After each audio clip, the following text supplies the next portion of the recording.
sur cette ossature gouvernementale. Est-ce que vous vous attendiez à ce que certains ministères soient regroupés en un pour éviter, pour gérer un peu les dépenses de l'État, ou bien aller vers la décomposition davantage afin de contenter bon nombre, pourquoi pas aller vers la mise en place d'un gouvernement d'union? Est-ce que vous êtes surpris de ce qui se passe là?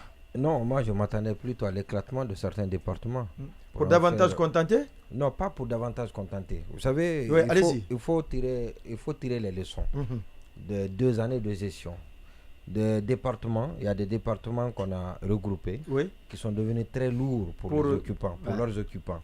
Est-ce qu'on pourra trouver l'oiseau rare, des compétences aguerries, des intelligences ou des expérimentés qui peuvent redresser la barre qui est totalement dans ces départements, ce qui me paraît, à mon avis, un peu difficile à trouver, à l'allure où vont les choses, à l'allure des concertations et des tractations qu'il y a en ce moment au sommet de l'État, au niveau du palais, au niveau du secrétaire général de la présidence. Et donc, je me suis dit que pour peut-être s'attendre à un bon résultat, il faut éclater pour alléger, donner un seul département à gérer. Je prends l'exemple du ministère, des exemples, je vous donne des exemples. Le ministère de la Jeunesse et des Sports, le ministère du Plan et de la Coopération. Du Plan et de la Coopération. Peut-être que ça peut aller, mais malheureusement, Madame Rose Paula n'était pas la personne la mieux indiquée pour gérer ce département. Il a fait suffisamment par rapport au forum, à la table ronde. Oui, mais justement, c'est la les table attentes, ronde. C'est la table ronde. C'est la plus grosse déception de l'histoire de l'organisation des tables rondes en République de Guinée. Cette table ronde a été organisée par Rose Paula. Non, si vous voulez, on peut consacrer toute une émission là-dessus. Non, on est sur les failles de ce forum, de cette table ronde. Donc, sur l'ossature. Voilà, d'accord. Revenons dans la salle. Donc, je dis encore une fois, eu égard ce que nous savons déjà et ce qu'on a pu constater, remarquer dans la gestion. C'est comme l'enseignement préuniversitaire et l'éducation civique. Voilà, de certains départements. Mais cela n'a pas été fait et je suis bien heureux. Et je me dis peut-être que conséquemment, ils trouveront les personnes les mieux adaptées, les personnes les mieux qualifiées pour gérer ces différents départements. Alors l'autre chose, ma satisfaction, c'est que je m'attendais à ça. Vous savez, par le passé, on donnait le département et ça a été fait une fois. Sur Alpha, ça a été fait, la structure a été annoncée. Et même ça, à l'annonce, à la nomination. Au premier gouvernement. Mais après, voilà, donc à l'annonce du gouvernement, à l'annonce, il y a eu d'autres départements qui ont été créés, qui ont été rajoutés à l'annonce de la nomination des ministres. Alors donc, je dis que c'est encore une fois, c'est pour dire que le Premier ministre, il est encore là.